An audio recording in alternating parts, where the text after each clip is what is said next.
It's time for the one and only, the premier, the only official podcast of Pro Rodeo. Your Chute Bosses are ready, so let's give it a go and talk some rodeo.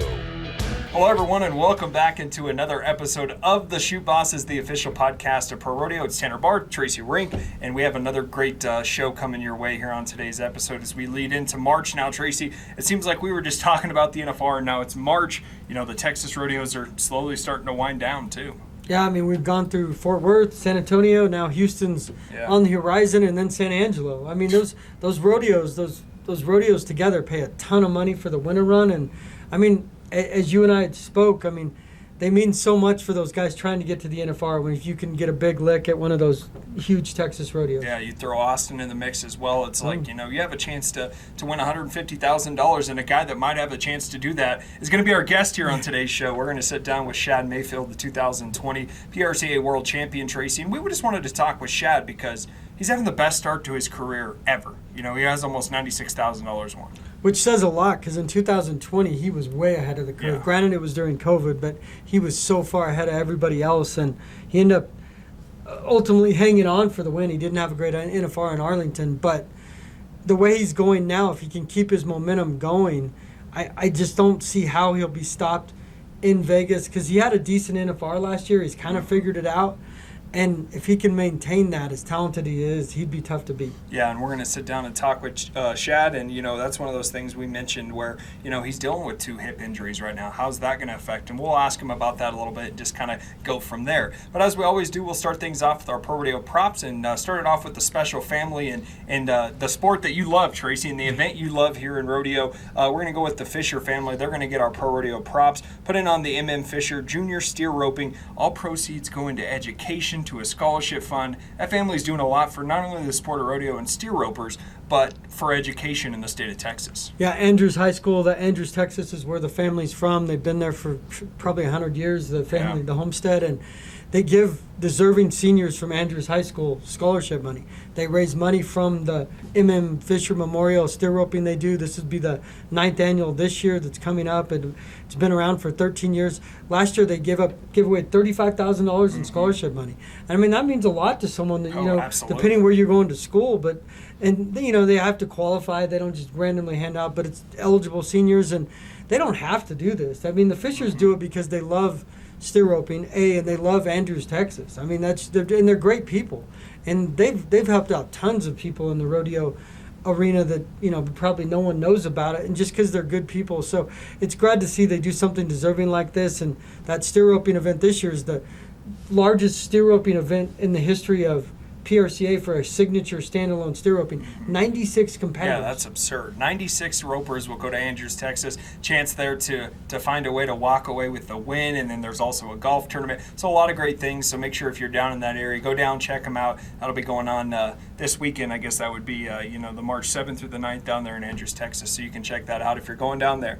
Onto our short round now, Tracy, talking about events coming up in the great state of Texas. The 3rd annual Resistol Rookie Roundup presented by the Cowboy Channel. Tickets are on sale, and that's an event that a lot of people, especially us, you know, we like to see what rookie's going to stand out when it's just them competing amongst themselves, and that's a cool event, and now you can pick up your tickets. Yeah, I mean, the tickets are there. They do it in Fort Worth, and it's not just the rodeo. There's a lot of media training. They give them a swag bag, so to speak, to take down the road. It's pretty much kind of like doctrination of how to help rookies as they get going down the road. Because how many guys have we heard? A lot of guys don't even know how to enter. Shad Mayfield said that he didn't know how to enter. I mean, and Stetson Wright has talked on videos that his dad enters in him. So I mean, a lot of that. There's a lot more layers to being a PRCA professional cowboy than just showing up and rodeoing. So to have this event, I know means a lot. I mean, Resistol is involved with it. Cowboy Channel, it's on the Cowboy Channel. It means a lot for them, sponsors, and we love to see who the next up-and-coming rookie is. Yeah, and that's, that can kind of set themselves apart of who might have a chance to win the Rookie of the Year race, because that money that they win doesn't count towards the world standings, but it does count towards the rookie race. Right. So it'll be the top 15 rookies in each event going head-to-head. $100,000 purse up for grabs. You can check that all out. Tracy said if you can't make it down there to the Fort Worth Stockyards Coliseum, you can check it out on the Cowboy Channel or go to our website and learn more information to where you can get those tickets. Another item on our short round, Tracy, some sad news in the stock world, we learned last week that two-time PRCA Horse of the Year Spring Planting of Flying 5 Rodeo passes away at their family ranch. And that horse, when we started digging a little bit deeper, I mean, you had obviously known a little bit about the horse, but you dig a little deeper, and that's a really, really good rodeo horse. Yeah, that horse, the Wrights, Cody, Jesse, they all scored on him, Wade Sundell. When that horse was drawn at the NFR, most of the times it win, and I believe it went 11 times. 13, Tracy. 13, yeah. Excuse me.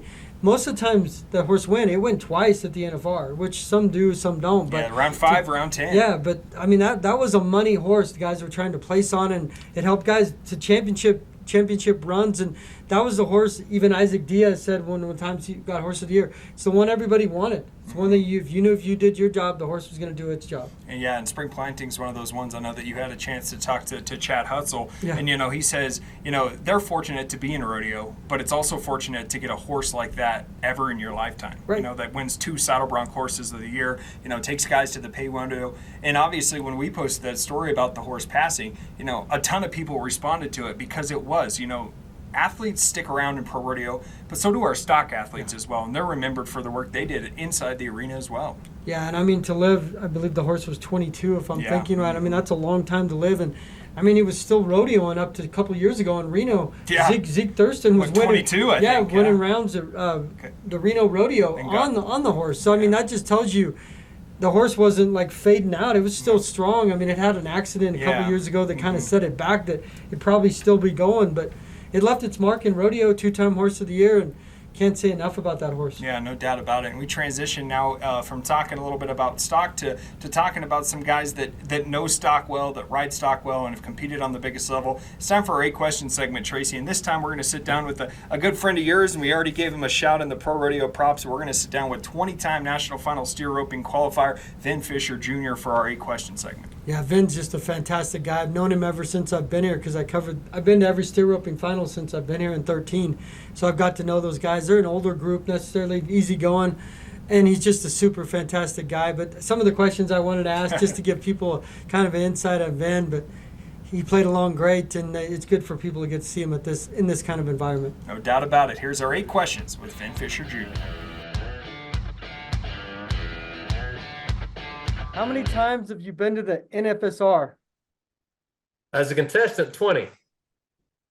Who is your favorite horse that you've ridden? Palomino horse I used to have called Jeep. What college did Patrick Mahomes attend? I happen to know this one. He's a Red Raider from Texas Tech. What was your best Halloween costume, maybe even recently? Yeah, I've had so many, but probably my best one was one year I was the Dos Equis most interesting man in the world. What's your favorite rodeo to compete outside of the NFSR? I have to say Pendleton or this weekend's in Elm steer roping. What's your favorite restaurant to go to, maybe in Lubbock specifically? Triple J Chop House is probably the best one if for a good steak, and the funnest one to hang out at is probably Teddy Jack's Hub City Grill. What was the make of your first car? My first truck was a 1992 Dodge Ram single cab truck, loudest truck in town. What's the mascot for Andrews High School? We are the Mighty Mustangs. That's it. Thanks for playing along. And Tracy, you can tell the man is a huge Texas Tech Red Raider fan. Yeah, I asked him a Patrick Mahomes question where he went to school, and he obviously didn't hesitate, Texas Tech, but they're huge supporters. Their whole entire family's gone to Tech. Yeah. Like, not only gone to Tech, they've all graduated with bachelor's degrees and master's degrees, and I know his oldest son is now going to Tech Jet. So, I mean, it's a family, literally, it's a legacy. And I mean, when my daughter played softball, we went to Lubbock and some of the places he told us to. And Lubbock's a cool place, and it's gotten a lot bigger, and that college has gotten a lot bigger. So great to talk to Vin, and I'm sure I'll cross paths with him sooner than later, probably in Torrington, and if not then, certainly in Mulvane at the NFSR. Yeah, we appreciate him jumping on and chatting with us. We're going to take a quick break here on the Chute Bosses. As we come back, we'll have your ProRodeo Hall of Fame Spotlight, our Did You Know, and then also our viewer questions. All that coming your way right after the break. Cowboying is in our blood. Cowboying is in our bruises. It's in our rain-soaked jackets, in our calloused hands tested by barbed wire and rope, our mud-stained boots to the crown of our Resistol hat. You live out west for even the shortest time, and there's one thing you learn. You can't pretend out here. Resistol. We live it every day. Welcome back into the Chute Bosses podcast. Tanner and Tracy here, and we mentioned that you're going to have to stick with us for one more segment because we're going to go down and we're going to talk to Shad Money Mayfield. And money, that's in his name. The dude has been money. He's been nails to start this season so far, Tracy. Yeah, he's been fantastic. I mean, he's been on a heater that no other tie-down roper has ever been on. Not in the PRCA, not this early in the season, not to win nearly $100,000 by March 1st. I mean, that's insane. I mean, coming off the NFR, granted, the season starts October 1st, but those guys don't go to a lot of rodeos from October 1st till January, essentially Denver. And he's got two bad hips. And he's got two bad hips. So it's great that he was able to make some time for us, and we wanted to talk to a guy that's one of the hottest in the sport, and none hotter than him. Yeah, we'll have a chance to sit down and we'll pick his brain a little bit, talk about the injuries, also, being a world champion, those sorts of things. But before we get there, Tracy, we're going to start things off with our ProRodeo Hall of Fame Spotlight here in segment number 2. And this one's going to be, we do our athletes, we do our stock, but this one's going to be on a rodeo committee. We're our 2014 ProRodeo Hall of Fame inductee, the Snake River Stampede in Nampa, Idaho. That's one of the rodeos that kind of throws people off a little bit because it's during the later summer months, but it's inside. They went from an outside arena to a brand new indoor arena, and, the Cowboys love going there, cool off during that summer run a little bit. Yeah, I mean, it's a fantastic rodeo. Obviously, it's been around for decades upon decades, and now people know about the rodeo. They've known about it all the time, and that's what Evel Knievel tried to jump, is the Snake River. He didn't try to jump over that new dome they had. He would probably flamed out again. And so the rodeo is such a big part of the community, though. That's what's so cool about when these rodeos get inducted in the Hall of Fame. It's not just the rodeo, it's just what it means to the city and just the community. Yeah, you mentioned it. 1913 was when the rodeo started. Then in 1937, they went to their current name, which is the Snake River Stampede. And then back there, it was the Cowboys Turtle Association, took them in 1937. So they have a long history here in Pro Rodeo, and we can't thank them enough. That's your Pro Rodeo Hall of Fame Spotlight. Time for our Did You Know segment. And Tracy, this one's pretty relevant because, we talked about it, and it makes sense. But did you know that all 7 winners from the Rodeo Houston in 2023 qualified for the NFR? 2 of those 7 went on to become a world champion in Kai Hamilton and Riley Webb. Yeah, I mean, $50,000 at that point in the season is huge. I mean, outside of winning Calgary later in the season, there's not that jump there. And Calgary doesn't have 50 that counts towards the world standings. So to have a jump like that, and Riley Webb obviously not only won it just like Kai, but they broke all the records as well. Yes, so money earnings. But you add the $50,000 into that, and obviously the huge help. And it sets you up for the rest of the summer run. It sets you up for the NFR because you've got money won, and it lets you relax and maybe get more choosy about where you want to go and maybe help your body get healthy. Because the biggest thing with the NFR that I see, all these guys are unbelievably talented, but you want to go into the NFR, and I know you can't predict have things, a little bit of pad. but padding and get yourself healthy. Yeah. You don't want to walk into the marathon and drag yourself into Thomas and Mack hoping, because then, I mean, that marathon never lets up. It's a grind. So that's why, winning Houston, not only is it something you'll remember the rest of your life, but it sets you up for a gold buckle. And it's such a cool, environment. Obviously, I've watched Houston the almost 3 years that I've been here now, but, they're rodeoing in a football arena, and it's the regular football stands and, the dirt that's out there with the chutes and everything. It is long. It's like a football field. It's like watching a rodeo and, like back in the Astrodome days, right. Back in, just different domes across the country. It is ginormous in there, man. I can't imagine roping in there. Right, and the fans they bring there. Yeah, 75,000. I mean, yeah. the concerts they get. I mean, and who can say enough about the Jonas Brothers? Are part of the. Hey, we're going down there, Tracy. We're part of there on Friday with the Jonas Brothers. I might have to be the extra Jonas brother. I want nothing to do with that. I want to be the extra Jonas brother. Maybe I can get Buck in on that. Buck doesn't need to be doing anything besides staying where he is. We'll catch up with Buck in just a little bit. We still have our viewer question. This one comes from Ben on Instagram, and you might be able to answer this one, Tracy. They want to know when is the National Circuit Final steer roping, and how many people actually go on to compete in this? Because it's a little bit different than the National Final steer roping or just a regular steer roping. Yeah, it's April 26th through the 28th this year in Torrington. Torrington's been the host for, I want to say, 10 years now. it's a great host. Torrington loves the steer ropers. They have it at the big livestock arena there. It's a giant place, but they have the welcoming committee every night at the country club. And the circuits, and I don't want to get into all the details because it's different than the circuits for the NFR Open, but they take some more guys only because not all the circuits have steer roping. So they take more guys from the circuits that do have steer roping. And obviously Texas is the best one that's ever been there. They've won a ton of championships. And then there's the Prairie Circuit with Cole Patterson. And he's in the mix. But the thing about that circuit, why it's so important, it counts towards the world standings like the NFR Open does. The guys can go there and win $10,000-$12,000, and in steer roping, that's a huge bump. Yeah, you don't get many opportunities like that in steer roping. As Tracy said, 35 competitors will be there representing their circuits. It'll be 6 go-rounds, a chance at a semifinals and then a finals. So there's a lot of money up for grabs, and you expect you're going to try and make your way up to Torrington again? Is that what you're trying to do here? I enjoy Torrington. They have some great breakfast places there. Deacon's, if I'm thinking right, another place they have a Subway. It's a college town. It's a small college town, but it's a cool place. The thing about the setup, though, is it goes from the 8, and then you just have to get in the 4 because then it's sudden death. Yeah. And then you see steer roping as fast as it's going to be, which steer roping isn't technically super fast, just the way it is, just the event in itself. But you see 8-second, 9-second runs up there in those finals, and it's pretty remarkable. Yeah, and speaking of, you finding a way to go up to Wyoming for that one guy that cannot leave the state of Colorado. I don't even know if he can leave the Colorado Springs city limits. That's Buck, because Buck's been going through hard times, Tracy. Yeah. He got back from the NFR. He said someone, tainted his clothing. I don't know what the guy's been doing. He switched out his shirt for summer. I don't know, but Buck's going through it right now, man. Yeah, he's on the no-flight list. I know that. But he's Greyhound's best customer, so he's got that going for him. And Buck's a strange cat, but he'll get his stuff together. He's Buck. I have trust in Buck. He's rank. He can ride the rankest ones, no doubt about it. We're going to send it down to Buck. He's got your Pro Rodeo word of the day.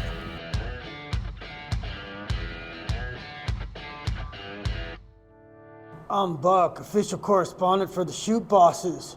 My word of the day is rank, as in rank bulls. When it comes to Buck, my clothes smelled a little rank after the NFR. I think I got dropped in the porta potty and someone gave them back to me. What's going on, Buck?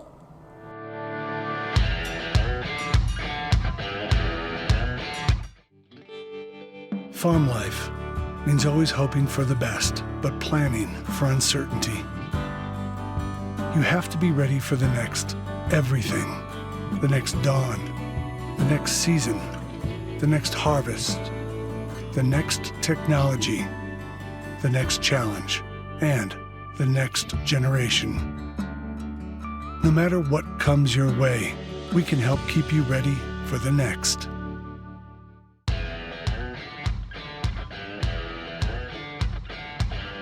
Welcome back into the Chute Bosses podcast, the official podcast of Pro Rodeo. Tracy, we teased it off the top. We're getting ready to sit down with 2020 PRCA World Champion Shad Mayfield, and he is off to an absolute tear in 2024. Yeah, he's won almost $100,000, and we're not even to Rodeo Houston yet. I mean, he's breaking records, doing things that are unimaginable, and I mean, the more money you could have, the better for him heading into the NFR. No doubt about it. And Shad's joining us right now on the show. Shad, first of all, we know you're busy. You got a lot of winter rodeo stuff going on as well as back home. So we appreciate you taking a little time to jump on here and chat with us, man. Oh, yeah. Thank y'all. Glad to be a part of it. Yeah. First thing I got to ask you, Shad, is we've talked about it time in and time again. I've interviewed you the last 2 wins you had in Fort Worth, then in San Antonio. How does it feel like you're roping right now? Does it feel like you're on top of the world? I mean, figuratively speaking, you are. Oh, everything feels awesome. Ever since the start of the year in Denver, I started off with a bang and started roping off good there, and everything kind of led off from Denver on to Fort Worth and San Antonio. But I started out Fort Worth, roping real strong and aggressive, and I feel like I'm roping better right now than I ever have. I feel like it's just everything it's just solid and consistent, and that's the big key is to my roping here lately is everything's been consistent, and I feel like that's why I won what I have. Shad, I know in 2022 you broke the regular season record of Tufts, and then obviously Riley broke it last year. I know some guys aren't into records and everything else. I'm assuming that single season record is something you set your mind on this year. I mean, you didn't get the gold buckle. You have a gold buckle, but was that something you maybe focused on, so to speak? Absolutely. I like to set big goals for myself going in every year, and breaking records is goals for me. And like last year, 2 years ago, I broke the record. and that was a big goal for myself when I did that. And then last year I actually won more money than I did the year before then. But Riley had a phenomenal year and blew that record out of the water. And this year, I feel like I got to have something that I'm shooting for going through the season. That's what makes me rope so good and want to win when I need to. And that's why I said I want to break Riley's single season earning record, because I feel like we're just so competitive in that area. It'll give me something more to rope for and just give me a goal to reach for. Shad, obviously it's been out there in the media by now, but dealing with two injured hips at this point in your career, but you've already won almost $100,000. Take us through a little bit. What went into that decision for you to go ahead and push through here in 2024, and how you've kind of been able to manage that injury so far? Yeah, so especially after this past NFR, I was having hip problems and really affecting my performance at the finals. And when I got home, I went and seen Tandy, and he kind of told me what was going on. I had a torn labrum in both hips and an impingement to where I couldn't move the way I needed to, and just so much pain the more that I did. And he kind of told me that I needed to do surgery. The faster we could do it, the better. It prevent having hip replacements or anything like that. So immediately I'm getting on the phone, just asking a bunch of people, what's the best thing for me, this and that. And everyone told me that the best thing to do is get it done as fast as you can. So at this point, I still want to make the NFR. I don't want to be out on making the finals. That's I have to be there, I feel like. And so with it being in such a late decision and getting the surgery and stuff, I was going to say that I was going to do it after Houston and hopefully, win Houston and win enough money. This was before Fort Worth or any of that. And I was hoping to win Houston and win enough money to make the finals and still do the surgery. But then I talked to my surgeon, and he told me I have to do both of my hips. One hip's no better than the other. And he said that, long run, it'd take, 6 to 8 months to recover. And looking at that, I want to be back for the NFR. So after I won Fort Worth, I had a big jump in numbers in the standings right there. And I was like, you know what, I can't, that's a waste of money. I'm just wasting all this if I have all this won and can't go to the NFR, you know what I mean? So that's when I decided I was just going to hold off till next year. And I talked to a bunch of people, how can I maintain this? And they said, let's do a lot of therapy, do a lot of stuff, just they're not going to get better on their own, but we could keep them where they're at. And that's my goal, is to maintain them the best I can to keep them right here where they're at so that I could take off next year to do them. So if you go to the NFR, and obviously that's right in focus, what's the hardest thing for you at an NFR? You won the World Championship in 2020. I know you didn't have the NFR there you wanted, but you were so far ahead. It seems like you're so good at what you do, sometimes you can't help yourself a little bit, because, you had a 6-1 time that, the calf got up at the last second, and you're so dominating at what you do. Do you have to maybe calm yourself down a little bit to try to stay in the average?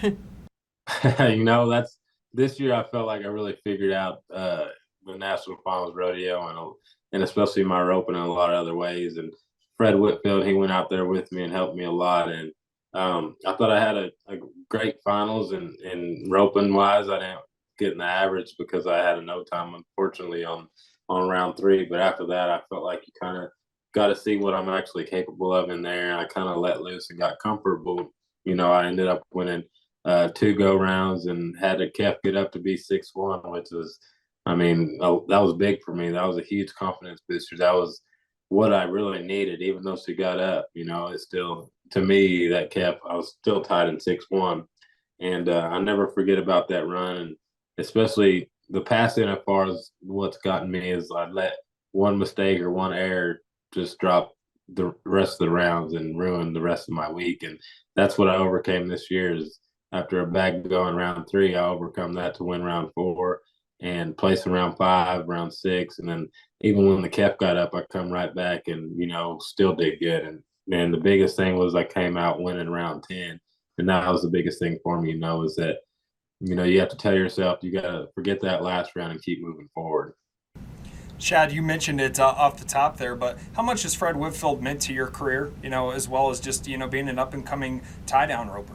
Oh, Fred's helped me in so many ways, and I've had a lot of people that have helped me growing up, but a couple of guys that have always been there for me was Fred and my dad. And my rookie year, Fred actually entered me up until the summer run, because I didn't know how to enter any of that. And he helped me with all that. And then this past summer, he's really helped me with my confidence and just a few things with my horses and roping. And I mean, it's been a game changer for me. Just you can tell since Fred's came into the picture in more ways than he used to, how much better that I've gotten. And I mean, it's awesome to have a couple of guys like my dad and Fred who are in my corner to help me and actually want me to win. You had the 6-1 and the calf got up. The question is, have you been 5 seconds in before even in practice? I mean, I imagine you've been under 6 somewhere, right? I've never been under 6 ever. 6.5 was my fastest time before that. I think 6.3 was the world record. So 6.1, that kind of blew that all the records out of the water. But I mean, it just shows what's coming in calf rope, and it's not just me that I feel like can be 6'1". It's a lot of those guys can be 6'1", and I feel like that just shows the talent that you see nowadays and the athleticism you could see in most ropers. I mean, Haven tied one at 6'4" this year. I mean, there's guys that are fast. I mean, Riley, Webb, Ty Harris. I mean, there's guys that are gonna. I feel like 6'4", 6'5", that's nothing compared to what's to come over the next couple of years. You mentioned it, Shad. You just kind of talked about it a little bit there. But as you guys see, tie down roping progressing, where do you see this sport going? Because how do you even get faster than 6.1 seconds? Or is it just about consistency? Yeah, tie down roping is progressing in so many ways, and I think it's coming up. But from all the junior ropings and junior rodeos that they're starting to have nowadays, all these kids, they have somewhere to go and already getting a huge opportunity at such a young age. And when I was coming up, I just started to get those opportunities. But now for kids that are, 15, 16, 17 years old, they have so many opportunities to go to ropings. They could be in Vegas when we are and just have big ropings to go to. And, I feel like that's what it's coming from for the younger generation that's making them so good at stuff like that. And that's stepping them up to the next level. And I feel like, in a couple of years, especially with the guys now, I feel like we work at it so much harder. I mean, I'm not taking anything away from the guys from the 80s or 90s, but I mean, it's a business for guys like that are in it now. And I feel like 6'1", I mean, I feel like I just broke the barrier for something that could be even faster than that. So, Shad, I know I talked to you in the past. Do you see, to be in the all-around mix, obviously you're so young and so good at what you do. Do you see yourself trying steer roping again or team roping? Is there something out there that you might get involved with a little bit to put your name in the all-around mix just for maybe to be in that mix to get more gold buckles? Yes, absolutely. With the money that I've won now, I'm for sure going to try to take a run for the all-around this year. And I've always just liked to kind of keep one event going, because it's just so hard to manage 2 or 3 events. But this year with the huge start that I had, especially because unfortunately Stetson Wright's been out, I'm going to take a leap this year and try to do some team roping and maybe steer roping and get some money won for the all around. And, if it turns out being a big year in the calf roping, I feel like that take care of the all around race. Well, that's something we'll continue to keep our eye on. But let's go back to the topic at hand, the tie-down roping race. I know you guys are good friends, so I feel like I can ask this. Shad, what's it going to take to knock Riley off that pedestal and get that gold buckle back in your name here in 2024? I think we're already seeing what it's taking right now. Riley's tough, and he's competitive. I feel like there's no doubt that it's going to be me and him going in 1 and 2 at the finals again. And just like last year, we went into the finals 1 and 2. And me and Riley, we're competitive, but we're also really good friends. We rodeoed together 2 years ago. His rookie year, he rodeoed with me. So, we've got a lot of the same roping styles, and the thing about us is we like to win. And Riley's, he just won the world, and he's 20 years old, which is when I was 20 years old, that's when I won my first gold buckle. So that shows a lot about him right there. And I feel like our competition is kind of like what Cody and Fred used to have back in the day. It's something good to see for all the fans watching. And I like Riley. I like his roping style, and we have friendly competition for sure everywhere we go. So I have to ask, Shad, as athletic as you are, if you weren't doing tie-down roping or just rodeo in general, what sport would you think that you could actually maybe be a professional athlete in? Definitely football. I was actually a huge football player coming up as a kid. You know, I loved football before. Instead of holding a rope, I was throwing a football around when I was a kid. You know, that was what I always wanted to be. And that's kind of more of a long shot for anybody, I guess. And with my background, roping was better for me. But I feel like I could have made it in the football world too. So you a shutdown quarter like Neon Dion? Is that you? Offensive, maybe, huh? I played quarterback because you use your mind a lot. So that's what I like to do. I feel like cap roping, you know, I feel like when you're back in the box, you're a quarterback. So that's why I like that position. Well, one quick more question for you here, Shad, is obviously Rodeo Houston. This podcast is going to come out. You're going to be competing down in Houston. Take us through what you're looking forward to down there, and an opportunity to win $50,000. You win Houston, and things are looking, you know, real promising in 2024. Yeah, for sure. Rodeo Houston's one of my favorite rodeos to go to. You know, the setup there, the big arena, the environment, it's awesome. And this year, you know, if I could get that 50,000 one, that'd look even better in the standings. But I'm just going to take it all one rodeo at a time and do what I can if everything falls into place. And I'm going to try my hardest. But Houston's one of the rodeos that I've never actually made the Final Four round. So that's one of my goals, is to for sure have make that Final Four round and hopefully come out the winner. What's it like roping on a arena that's the size of about a football field? Is that different for calf ropers? It's huge. It's so big in there. It's like it's pretty different for calf ropers, you know, because most arenas we go to, like Fort Worth or San Antonio, everything happens so fast and guys are tying them in short seven or anything like that. With Houston, you have to let the calf out a little farther and run and get them, which I think that's the coolest setup for calf roping, because that's how it used to be back in the day. That's real calf roping. And I feel like that's what people want to see is athletic capability, and actually get to see more horsepower in that way also. So I love the setup there at Houston. Yeah, well, we look forward to seeing you down there in Houston, and we just appreciate your time. I know Tracy and I do. We love following your career, and can't wait to see what else you do, man. Thanks, guys. I appreciate it. There it is, Shad Mayfield, Tracy, and you know, just a guy that has that championship mentality, a winner's mentality. He will do what it takes to have that gold buckle on him. Yeah, I mean, he's got numerous gold buckles on the horizon if he can stay healthy. Obviously, if he has to go through some injury stuff here, but he's just so talented, so athletic for a tie-down roper. And I mean, and he mentions a lot of guys that are athletic and talented, but he's next level when he wants to be, when everything clicks. I mean, you saw that at the NFR when he had a 6-1 and a calf get up, but he has runs like that more than probably anybody else. And the future is as bright as it could be for him, you know, once you get through a couple of injury obstacles. Like, it's unbelievable. I mean, I remember covering him as a rookie. He had to go crisscross around the country to get into the NFR, and then he wins in 2020 with a phenomenal season, and it's just been every year.